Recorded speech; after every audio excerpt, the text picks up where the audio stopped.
A bill moving through the West Virginia House would place new restrictions on transgender student athletes. Bill supporters and opponents both say it's an issue of fairness on the court and field.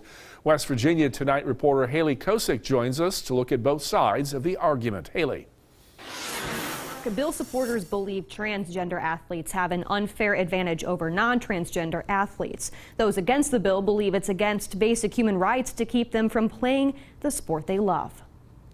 House Bill 3293, referred to as the single-sex bill, would only allow single-sex participation in interscholastic athletics in West Virginia.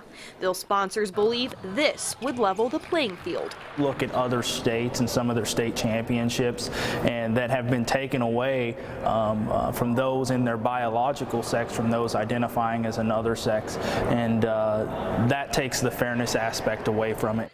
There are currently no rules barring transgender athletes from playing for any girls or boys teams. Fairness West Virginia is against the bill, explaining there is no proof that transgender athletes have an advantage over non-transgender athletes. They are actually pushing something that is incredibly unfair and cruel, that will basically sideline a whole group of kids simply because of their gender identity.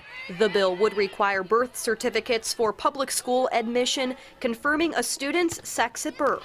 Every school board would then monitor student participation in sports according to each student's sex at the time of birth.